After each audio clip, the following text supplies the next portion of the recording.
There.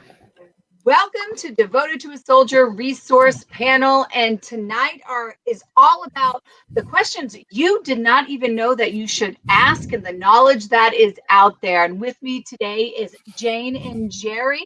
How are the both of you? Fantastic. Thank you. And this is going to be a wildly one.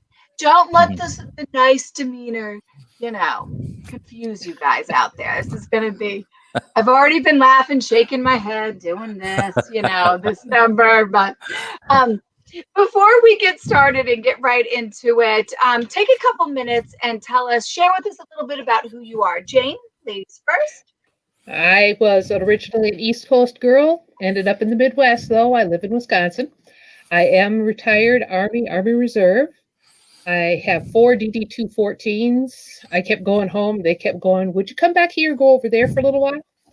So then after I was in on my part, silly training accident, broke a few things, had some metal parts put into me.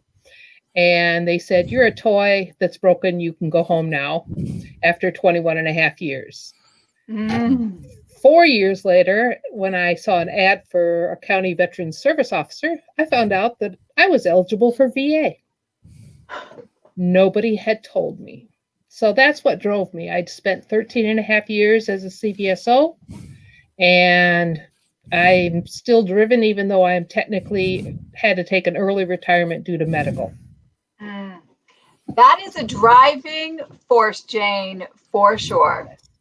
Yes. Now everybody out there will know the passion that comes, that fire that she's sitting on right there. Jerry, who is Mr. Jerry? Well, just other than a walking miracle, and we shared that with our prior interview, and people need to look that up because it gets rave reviews. But in a nutshell, I'm just a very fortunate individual. I'm a proud father of 3 Air Force officers, 2 that went to the Air Force Academy. That doesn't happen by accident. Everything has been as much close to intentional and purposeful in my life. I've had several businesses that I built and sold. I retired from insurance and financial services until a few years back. My sons called me out. I wasn't even 55. They're like, what are you doing retired? Show us in the Bible where that's applicable. And I said, well, I can. And they're like, well, congratulations, but you raised just under the premise if you have the ability, you have the responsibility. And so you're going to walk the walk or talk the talk. So having a major and 2 captains calling you out, you need to pay attention. And my wife's giving me that eye, give me the eye. But our country's is in turmoil and trouble. And I have some skill sets and abilities and a passion to pass on a legacy of freedom and liberty. And I want people to know the most effective way to have their voice heard and actually get a response. So to be effective, you get results. And that's what I show people how to do, both at the state and the national level. Yes, got that in there. So I'm ready to get right into it. Are you guys ready? Rock and roll. You bet. All right. So here we go. The first question here. The VA Mission Act will create a new veteran community care program, in case people didn't know. It removes some of the previous restrictions on accessing free market health care, including the 30-day rule and the 40-mile rule. It expands the delivery of free market health care for veterans, and it expands benefits from not only post 9/11 veteran caregivers, but to all areas. Okay, so that is what the VA Mission Act that was passed was. So, Jerry, my question to you, for instance, that this was passed and it can be very important to people that care about our veterans, the caregivers of it, family, or just citizens of the United States. Is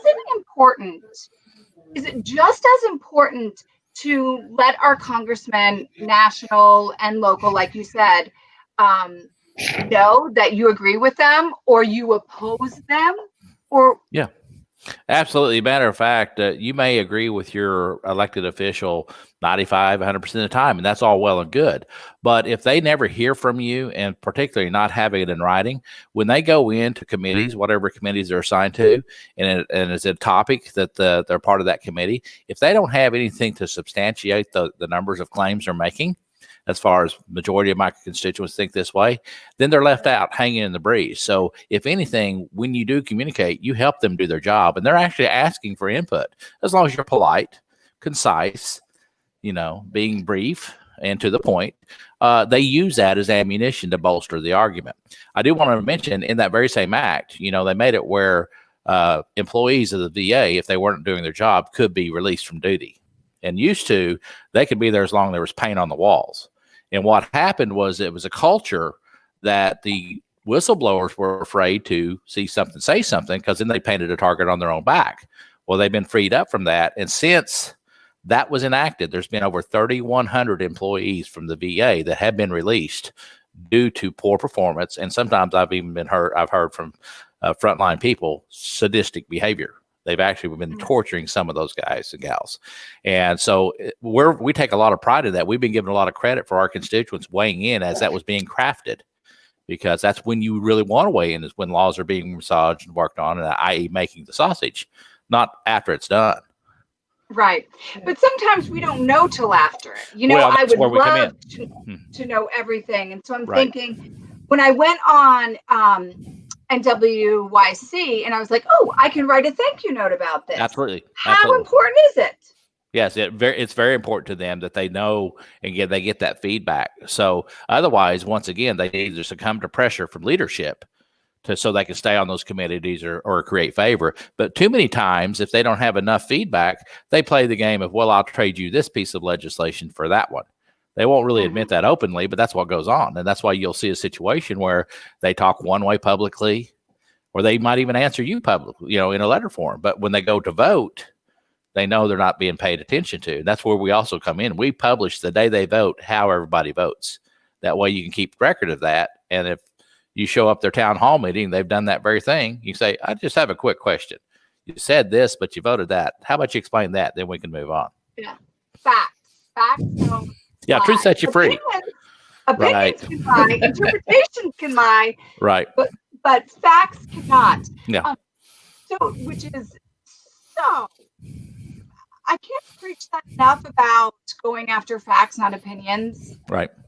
Make your own based on the facts. So, Jane, with the new laws and the slow process to reform the VA, what are some important questions or even resources that are available out there? Like things that you have heard or found out that most people don't know?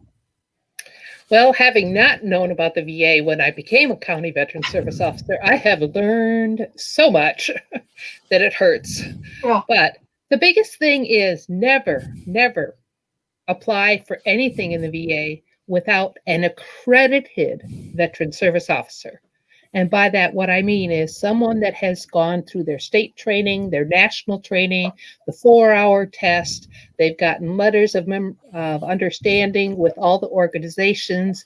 I used to be accredited with 5 of the national veteran organizations because those were the ones that worked in my regional office that were the best ones to have. The lesser ones I just kind of didn't bother with. But those people, which you can find on va.gov, there is a website. It's the Office of General Counsel. And then it'll go into accreditation, and you can find a list there, and it'll actually show you by area code or state these people. They have to be reviewed. They have to get a security clearance. They get access to the VA computer system. So when you come in the office, they sit down and they have you sign an agreement to serve as your representative. And that's sent into the VA, which then allows them access to your electronic record. Mm-hmm.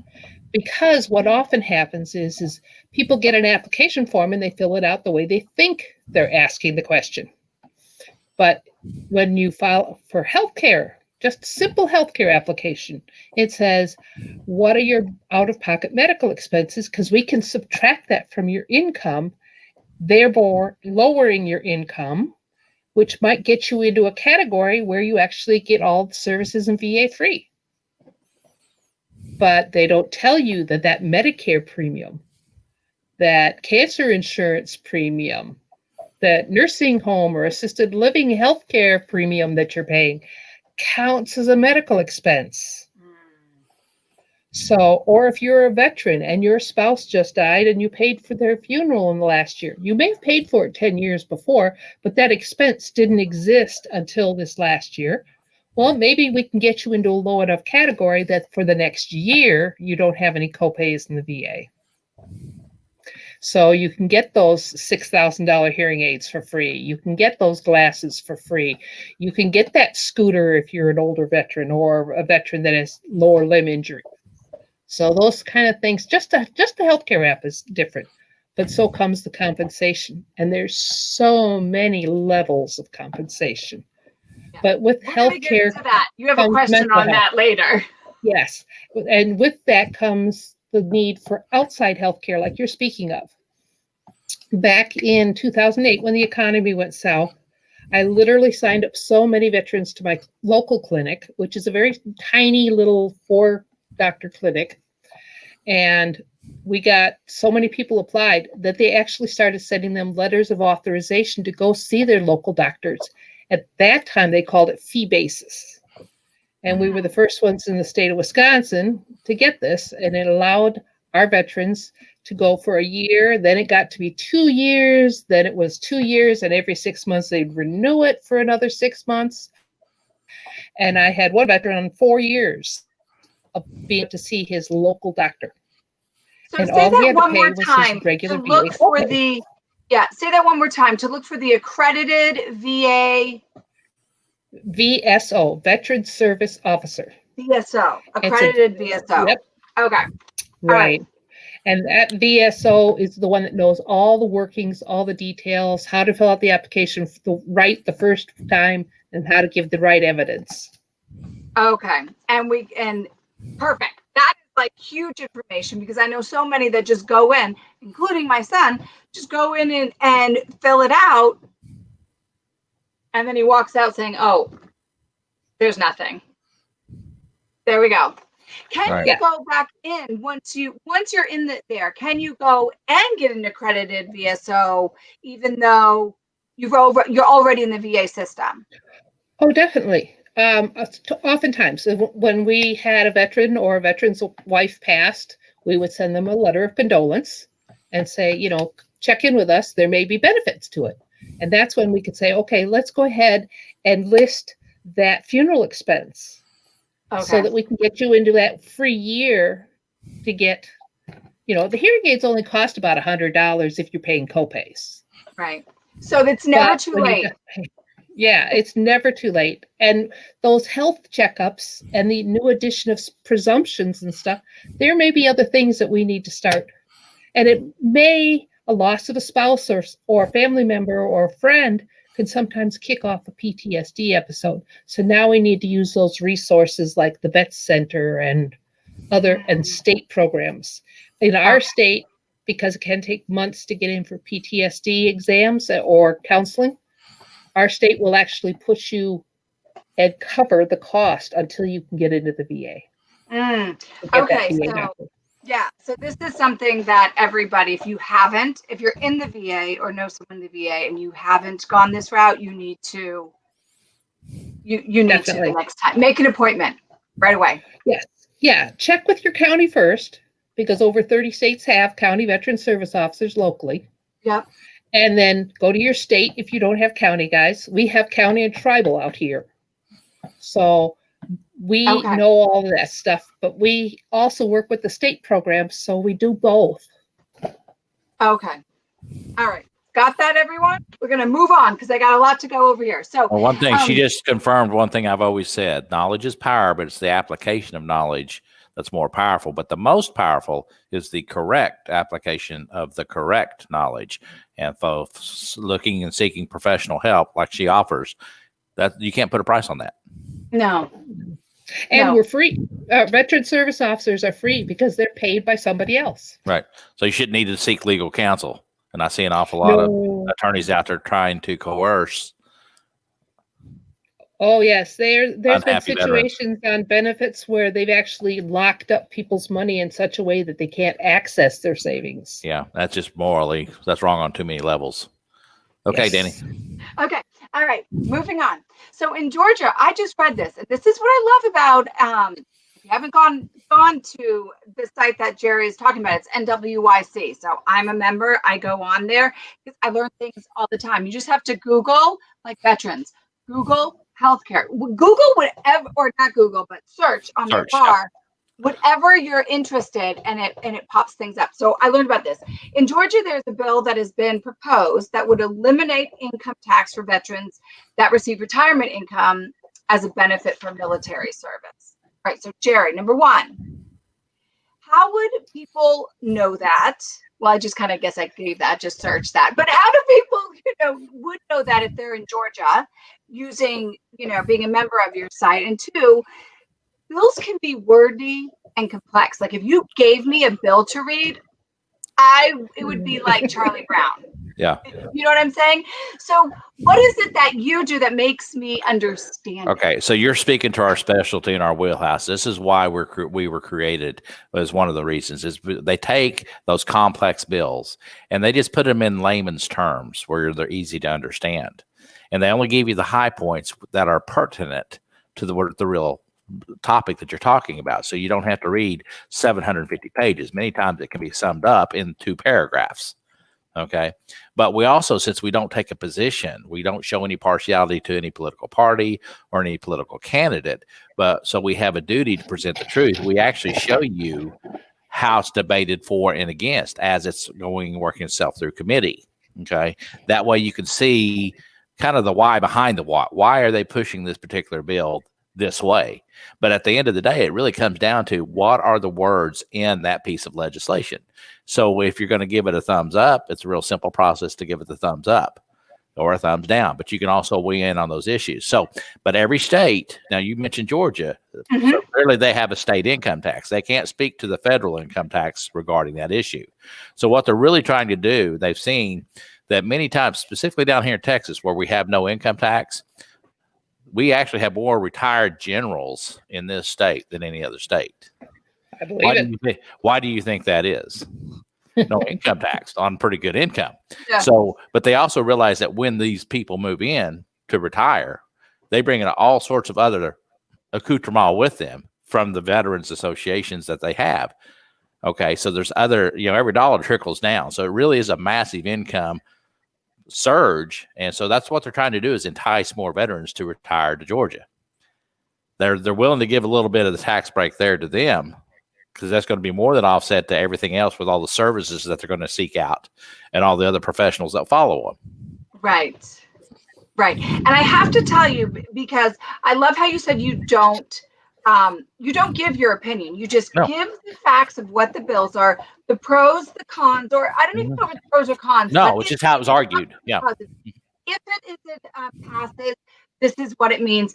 Right. This is what happens if it doesn't pass. Right. So I guess it's pros and cons depending on what you think of that particular bill. Yeah, but if it still hasn't passed and they haven't voted on it, it still could be modified. And that's when it's valuable for you to weigh in, say, well, hey guys, have you thought of this? And that's, the best ideas come from people on the front line. Common sense solutions come from the bottom and rise up. They never seem to solve anything up there. They just create problems. So it's up to us to help solve the problem. And you have to consider, they're from the East Coast. They spend most of their time living in a nice DC walk-up or something of that nature. Yeah. And well, they're insulated. They don't know what they're it's insulated. like. Yeah. They're insulated from what the rest of the world's going through. And then the laws that they pass for us doesn't seem to apply to them. I mean, even their own health care, quite frankly. So you look at those, sweet deals that they've made for themselves. And that's part of the problem. And you're going to start seeing some changes in that regard. The more and more people realize that we, the people, still have a say-so. We just need to voice our opinion in the appropriate manner. And that's what I encourage people to do. I show them how to do it very effectively without spending a lot of time. Once they do pass that legislation, like the CARES Act, which is almost a year old now. Right. And it's still, they're not even accepting applications for the pre-9/11 caregivers. But they passed the law a year ago that they would be allowed benefits. But they're not accepting applications for them. Yeah, so just now what? Yeah.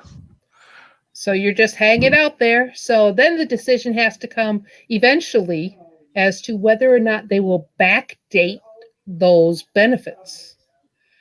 Right now, when I left VA, fighting with VA, which I still do somewhat, The only thing that had a back date was Niebuhr or Agent Orange.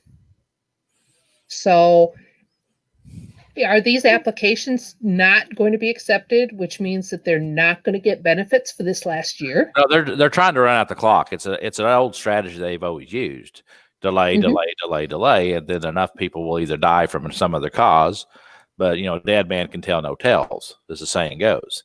And so documentation is always your friend. So using your legislator, using your senator, using your representative can really sometimes dislodge the roadblock. If anything, you may not get 100% your way, but at least you'll have eyes on it, and it carries a little bit more authority. So you want to create that situation where now you have a dialogue and you have something in writing from your senator and representative. Tends to carry a little more weight. And keep giving it. Don't stop. No, absolutely. Every so many months, I'm just here. I'm just sending you a note to remind you that it's now been 18 months. Right. Where's my benefit? When it comes to the table filing, where it's going to be an action alert sent out by our organization to our constituent members, that's when the leverage points really take place, because when we send an action alert out, it goes viral nationwide to all of our members. And so when you're taking action on that action alert, you along with millions of other people are taking action at the same time on the same issue. That creates leverage. And don't let their system stop you from doing things. Right. I had to fight the system a couple of years ago with VA and ended up with an OIG investigation. And they actually published the report last year. And in the beginning, it says a VSO in Wisconsin was the complainant. Guess who that was? After being told for a couple of years, we'll take care of it. We'll take care of it. We'll take care of it. You didn't take care of it. So I reported you to your boss. So once again, you prove another point. You are your own best advocate. Okay. Right. And it's okay to seek that outside help, but no one's going to take care of you better than you can yourself. That's but right. have realistic expectations. Yeah, you can't get worn down, and you do it appropriately. I can't stress enough here. You have to take action, but you have to do it in the most appropriate way. Right. And that is why I brought Jerry in, because you have a very easy, appropriate way to make the change happen, or not get bogged down. So Jane, you mentioned compensation earlier, and this is kind of going right along with what we're talking about. Benefits past are great, but if you don't know what they are or what is available to you, they just go unused. So what have you seen as some, questions that you need to ask, or how do you go about and find out? Well, again, first place you're going to start is that VSO rep. When you're getting ready to leave service, half the time the guys are sleeping through TAPS class because they're tired, because they're running their full-time job and they're trying to attend these classes. So a lot of times they're not listening, especially Reserve and National Guard coming back from deployment. They're trying to cram all this information, in 3 days. So first you start with your VSO. When compensation was created, the idea was that it is to replace the financial loss for potential employment or quality of life. So the truck driver that is Agent Orange exposed and develops diabetes, guess what? No more CDL. So they take the percentage of employment market that represents, and then they use that as part of the rating system. So obviously, if you have a spinal implant for pain in your back, you're going to be limited in jobs that involve a lot of bending, stooping, twisting, and whatnot like that. So that's where compensation comes from, is the idea that how much are we taking away from your ability to be gainfully employed?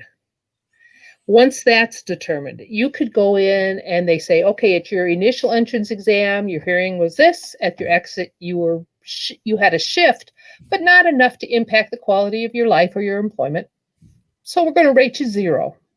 0, a lot of veterans mistake 0 as they denied me. No, they just said it's not impacting the quality of life. The 0 says you are damaged by your service. So you can come back 20 years later and get another hearing exam and you get your free hearing aids. And now maybe you're rated 10% or 20% for your hearing loss. And then 20 years later, you go in and they say, okay, you're as deaf as a doornail. We need to put in cochlear implants. And the VA does it for free. So a zero doesn't mean no. It just means wait till it gets worse. Well, you're saying it's important to get it documented as soon as possible so that in the future, you're not going to prevent yourself from qualifying. Right. And that's where the electronic ability to see your entrance exam, your exit exam, your VSO could look at it and say, well, yeah, you had a shift in hearing, or no, you didn't have a shift in hearing. So odds are the VA is going to turn you down. Mm-hmm. Or you had no exit exam, which a lot of reservists coming back from deployment, or even guys coming out of Vietnam, they said, okay, you want a hearing test? You have to wait for 3 more days. Which do you want to do? Go home or get a hearing test? So they go home. Yeah. But you go later on and you have other things, but you worked artillery for 3 years. We send in the reports showing the volume and the decibel readings of the equipment that you worked around in the engine room of your ship or other things like that. And get a doctor to say long-term exposure of more than 60 days to this type of noise level would cause this type of hearing loss. And it's as likely as not. That's where it started. So that statement alone is valid nexus or connection to your military service.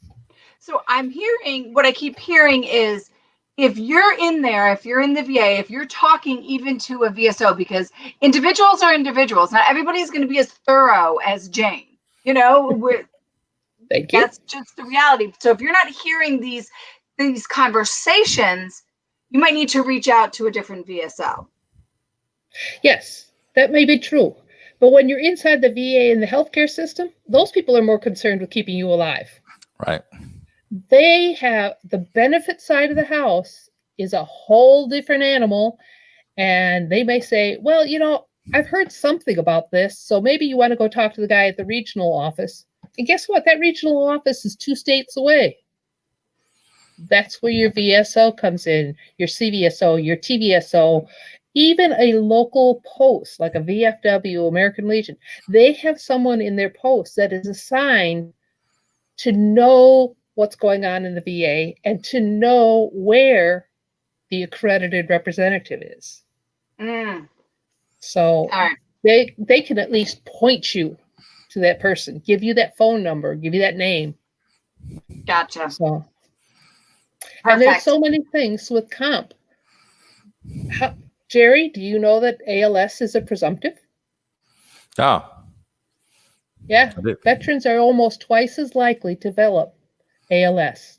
No kidding. A veteran walks into my office and says, here's my diagnosis from my doctor. I send it to the VA. I don't, but a VSO sends it to the VA. And the VA says, you're 100%. And by the way, when you need adaptive housing, we'll give you a grant for that. When you need in-home care, we'll provide you limited services. When it gets to the point that if your family needs to put you in a nursing home, they will pay for the nursing home and you will still receive your compensation. Wow. Yeah. She tells, I have these conversations with her and I'm like, I know so many people aren't even skimming on what, skimming on what to know. It's the biggest hidden secret. Yeah. Yes. Now, I'll admit there's times I have just enough information to be dangerous, but with 3 sons that are still serving, I'm concerned, in the future about them and all of their officers, and they're well skilled. But my point was, and I asked it, I had a conversation with my representative. I said, every service member, when they go in, they go through some kind of mandatory basic training. That's the old terminology, right? Mm-hmm. Why then do they not demand on the back end that they have to spend 6 or 8 weeks in the beginning? They need to spend 6 or 8 weeks decompressing, readjusting, and learning all these little things that about, so they're fully equipped to now go function in the society that they're trying to function in, instead of just like, here you go, slap them on the back end and good luck to you. Yeah. And that's how it used to be. It used to be totally, I literally spent 11 days on my home base when I came off my first active duty tour. 5 of them were out processing. turning in uniforms and all that kind of stuff. So I never heard the word VA. That's why I'm saying 11 days does not equate to 6 weeks. So Right. did you have any psychological counseling where they're like, hey, how are you doing? Or there's some things bothering you? I think we could save millions on the back end if they would just address those issues to identify them immediately. And now they do start a year out. They do start out with what's used to be TAPS, but now it's something else. Transition Assistance Program. It used to be, that's what it was. Now they've given it another name. Every time they make a change or every time they want to sound impressive, another acronym. They change the name of a program, just like the VA does. We want to sound like we're big and important. We're going to go from veterans experience to, something else. But what it amounts to is not only having those classes, but they're breaking them up into pieces so they can extend it out over that year or that 6 months once you've made that firm decision you're getting out. And it's got resume classes, it's got networking classes, it's got how to use social media classes, all these different classes. And they're going with the lesser amount of, hey, if we don't tell you too much about the medical side, you won't think you're eligible for a medical board. Yeah. So we can get you out the door.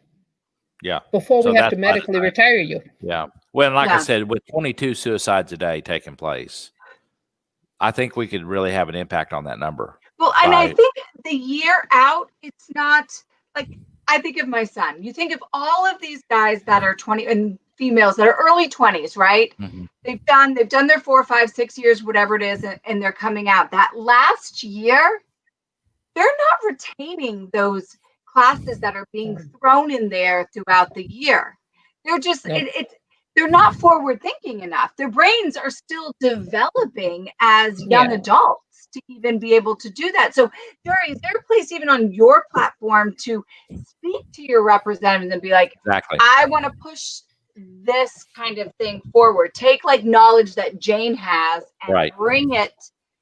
Right. And that's what I tell people. You don't have to just be reactionary. Be proactive.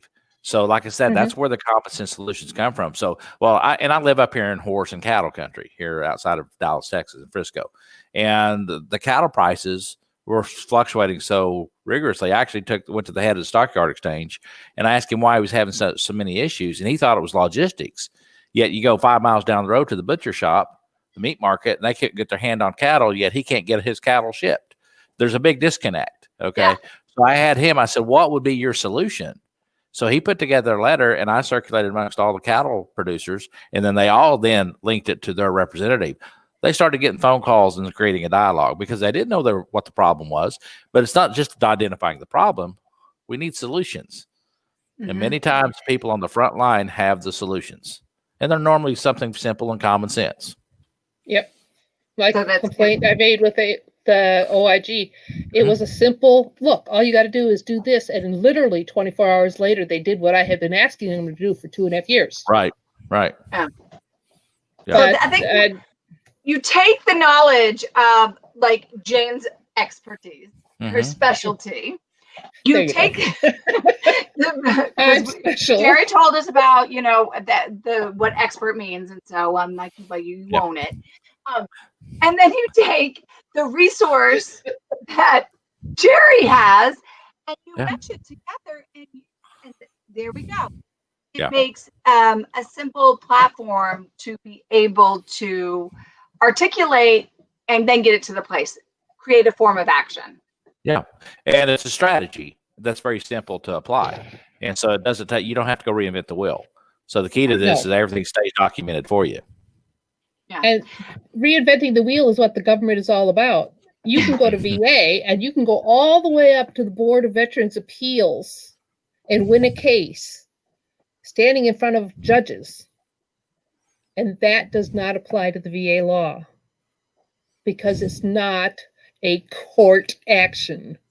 Right. So a veteran can win glioblastoma is a brain cancer. I live in semi-rural Wisconsin. I've worked with at least 10 guys with glio. All but one were in Vietnam. Now tell me that's not a pattern. Pretty good coincidence, isn't it? Right. The last guy, fortunately, we did the initial file, we did the first appeal. Those were all both turned down within 60 days. And off to the VA lawyer, Katrina Eagle, if you're listening, you are a goddess. She literally took the man's medical information, lab tests, and all this stuff to a genomic oncologist in California. And he wrote a 30-page opinion on this man's DNA structure and how he should not have gotten any cancers, much less glioblastoma. And 5 pages of medical studies from all over the world, and sent it into VA and won the case before he died. Well, that's Which good. is 8 months. Yeah. This is you have to have the knowledge, you have to have the resources, and you cannot give up. Lesson from today. Well, And then I can't the blame worst her. part about it doesn't apply to VA law. Nobody can use that same case. They have to go back and go through the whole recreate the genomic whole thing. oncology. Exactly. Wow. Well, at least they can't prove that it had to do with them eating too much Wisconsin cheese, since they were all from Wisconsin up there. There was another pattern, you see. Well, bourbon might have something to do with it, but